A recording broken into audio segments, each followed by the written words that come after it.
오늘 어떻게 투표는 다들 하셨는지 모르겠어요. 네. 하긴 했죠. 저는 이제 투표권이 없어서 못했는데 뭐 선거 결과 벌써 그 나왔다. 출구조사가 나왔습니다. 예. 너무 다운돼 있다고? 나는 아니야. 제가 너무 소장님이 다운돼 있죠.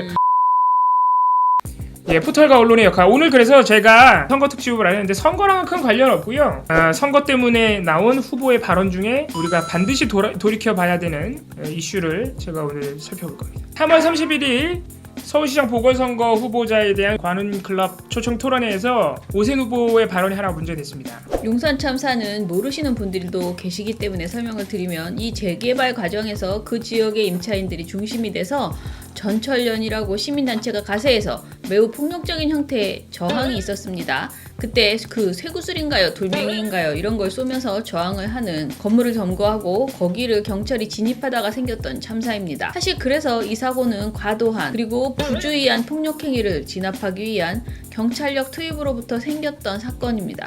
이걸 사후 처리를 서울시가 맡아서 했던 것이고 보상 문제나 피해자들과의 각종 협의 문제도 서울시가 나서서 해결을 했던 것이라는 본질을 일단 알고 계셔야 될 것 같고요 라고 말했습니다. 자, 용산 참사의 책임을 철거민들에게 돌리고 있는 발언이죠. 철거민이 돌아가신 참사의 책임을 철거민 본인들에게 있다. 왜냐하면 본인들이 불법폭력 집회했으니까 새우갓을 던졌으니까 그런 발언입니다. 지난 10년간 보수 언론과 보수 세력, 보수 정치권이 끊임없이 주장하는 그 그릇된 인심이 사법기관과 수사기관과 언론과 국가인권위원회 등 기관을 통해서 다 경찰의 과잉진압, 경찰의 국가폭력으로 다 확인된 것들을 아직도 인정하지 않는 사람이 바로 오세훈 후보였던 것입니다. 네.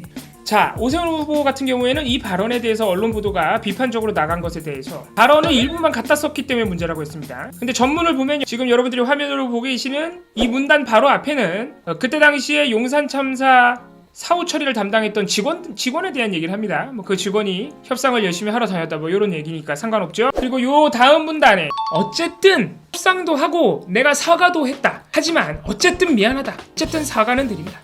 이 어쨌든을 2번이나 씁니다. 오세훈 후보가. 그러니까 그 어쨌든이라는 그 단어가 저는 굉장히 잘 들렸어요. 왜냐하면 어쨌든이라는 단어를 반복한다는 것은 첫 번째는 용산 참사의 원인과 책임에 대해서 별 관심이 없다는 겁니다. 쳐다보기 싫다는 거예요. 애써 외면하려는 거죠. 그러니까 자꾸 어쨌든이라는 말이 나옵니다. 아유 어쨌든 했잖아. 어쨌든 내가 사과했잖아 그때. 그만해 그러니까. 그래서 뒤틀린 인식이 그대로 드러났던 발언이라 생각했어. 제가 오늘 여러분들과 함께 앞에 선거에서 용산 참사 얘기를 했던 용산 참사 당시의 서울시장 오세훈 후보의 발언을 조금 더 짚으면서 용산 참사에 대해서 돌아보려고 합니다. 네. 2009년 1월 20일에 있었던 일입니다. 용산 재개발 제4구역이었고요. 남일당 건물에서 일어났습니다. 2010년에 곧바로 법원에서 재개발 사업에 대한 관리 처분을 무효화합니다. 철거민들이 재개발하면 안 된다. 재개발할 거면은 철거되는 사람들의 기본적인 주거 권리, 생존권을 보장해줘야 되는데 그것도 안 하고 이런 식으로 하면 안 된다. 저항하다가 돌아가셨단 말이에요. 서울시와 경찰, 이명박 정부는 재개발 사업이 정당하다면서 밀어붙였는데 그렇게 사람 죽여가면서 근데 곧바로 1년 뒤에 법원은 그 재개발 사업을 무효화했습니다. 네. 애초에 재개발 사업의 절차가 틀렸다는 거예요. 그리고 2010년 같은 해 국가인권위원회는 그때 당시에 국가인권위원회는 상당히 물러 터졌다고 욕을 먹던 국가인권위원회. 일을 하나도 안 하는 느낌. 유명유실한 인권위원회라고 욕을 많이 먹었습니다. 그런데 그랬던 인권위도 용산 참사는 경찰의 과잉진압이라고 법원에 의견을 제출합니다. 자, 그래서 오늘 우리가 살펴볼 내용은 MBC 스트레이트가 2019년이었을 겁니다. 저 방송이 용산 참사에 대해서 아주 치밀하게 탐사 보도를 해서 참사의 근본적인 원인과 책임 소재에 대해서 아주 좋은 방송을 했습니다. 그래 그거 경찰이 과잉진압했지 요 정도 알지 왜 그런 일이 벌어졌는지 몰라요. 저도 MBC 스트레이트 때문에 알게 됐습니다. 이 보도의 근거가 아주 탄탄합니다. 그래서 참사 당시에 현장의 경찰들이 지휘부와 주고받은 무전 기록, 음성도 있어요. 음성도.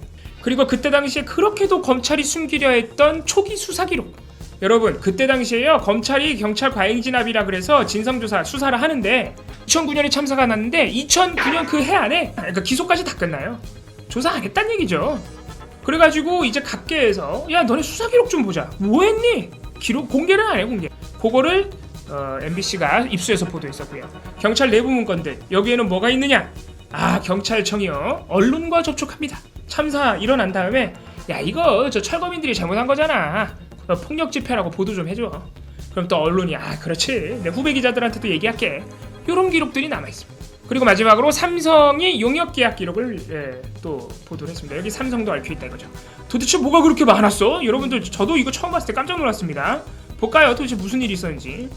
자, 용산 참사 첫 번째는 이건 명백한 국가폭력 사건입니다. 이거 그냥 우리가 주장하는 게 아니라 국가기관들이 다 확인했다고요. 네. 자, 그래서 MBC가 보도했던 내용으로 볼게요. 당시에 현장에 있던 경찰 병력이요, 이거 작전 못한다고 의견을 보고합니다. 지휘부에. 네. 무전으로. 예. 근데 그때 지휘부가 야 너네 겁먹었냐? 하면서 계속 압박해요. 하라고. 그 결과 직접 투입된 병력들은요, 그 막루 안이 유증기로 가득 찼다는 사실을 모르고 투입됩니다. 그리고 경찰이 그때 여러분 기억나시죠? 물대포를 밑에서 쏘고 위에서 컨테이너를 내려가지고 병력을 투입했습니다. 이거 전쟁하고 있어. 그런데 그때 당시 그렇게 심하게 할 정도로 뭔가 물리적 충돌이 심했느냐? 아니라는 거예요. MBC가 참사 당일 그리고 그 전날 그 현장 영상을 다량으로 입수해서 보여주는데요, 한가해 충돌이 있긴 있죠. 그때 충돌이 어떻게 일어나는지 아십니까? 경찰이요 용역들하고 같이 작전을 펴요. 그래서 경찰이 자기네 방패로 용역 직원을 가려주고요, 그 뒤에서 용역 직원이 새총을 쏩니다. 그런 식으로 용역이 계속 약을 올려요, 철거민들을. 그리고 막 건물 앞에 가서 용역들이 막 욕해요. 막. 자, 두 번째는 근본적 원인으로 이제 넘어가는데요, 철거민들이 그렇게 저항할 수밖에 없었던 것은 탈법적이고 반민주적인 재개발 사업이었기 때문에 5년이나 걸리는 관리 처분 절차를 2년 만에 그냥 후루룩 해버리고 넘어가 버렸어요. 이것 때문에 2010년에 법원이 무효한 겁니다. 그러니까 어차피 무효화될 거를 이명박 정부 그리고 오세훈 시장의 서울시가 사람 해친 거죠. 뭐 그렇게 볼 수 있는 겁니다. 그리고 철거민들한테 이주비가 주어지긴 했는데 평균 2,500만 원이 2,500만 원 어디 가서 집을 사서 사니? 말도 안 되는 얘기지. 그냥 죽으란 얘기예요. 그냥 길바닥에 난지란 얘기야. 재개발이 되지 않았다면 최소한 정상적으로 권리금이라는 걸 받고 대부분이 이제 장사를 하고 계셨으니까 그랬을 텐데, 사실 이건 말도 안 되는 비용을 요구한 거죠. 그럼 도대체 아니 왜 그렇게까지 했느냐? 뭐 3개월 만에 나가라 그랬어요. 2,500만 원 주면서. 그리고 거기 계시던 분들이 다 진짜 그 자리에서 수십 년을 장사하신 분들이에요. 그런 분들이 어떻게 2,500만 원 가지고 나가서 딴 데 가서 생활터전을 잡겠니? 자, 이때 당시에 MBC 스트레이트는 삼성과 이명박 정부의 커넥션을 의심합니다. 왜냐면 이때 당시가 그 유명한 삼성의 다스 소송비 대납해주던 시절이에요. 그리고 용산 참사 직전에 이명박 대통령이 갑자기 법질서를 지켜야 된다, 여기에는 예외가 없다, 모두가 법질서를 지켜야 된다, 이런 소리를 합니다. 갑자기. 이건 뭐겠어요? 집회 같은 거 발생하면 철저하게 법대로 집행해라, 강제력을 집행하라는 우회적인 표현으로 읽힐 수 있다는 거죠. 자, 이때 당시에 그리고 재개발 용산 제4구역 재개발에 삼성물산이 직접 참여도 했습니다. 재개발 컨소시엄 대표로 참여도 했었어요. 그리고 그때 당시에 용역업체 그리고 삼성의 용역, 다른 용역을 해주기도 했었고요. 그러니까 여러모로 삼성이 얽혀 있으니까 이제 스트레이트 같은 경우에 삼성의 이익도 어느 정도는 결부돼 있었던 것으로 보인다고. 네. 다음으로 넘어갈게요. 그때 당시 언론이 사실상 공범이었다. 그때 당시 경찰청 내부 문건을 보면요, 아주 일사불란하게 언론과 접촉해가지고 언론이 이상한 보도 못 내게, 경찰한테 좋은 보도 내게 하라고 아주 상세하게 적혀 있어요. 그래서 얼마나 이 경찰 공무원들이 그게 잘못된 건지 모르냐면요, 스트레이트 기자가 전화해서 그때 당시 언론사에 접촉하셔가지고 보도 좀 내달라고 하시고 그러셨어요? 그랬더니 잘 기억은 안 나는데 뭐 그 정도 일이야 할 수 있지. 그때 MBC 국제부장 저 사람 누군지 아세요? 김장겸이에요.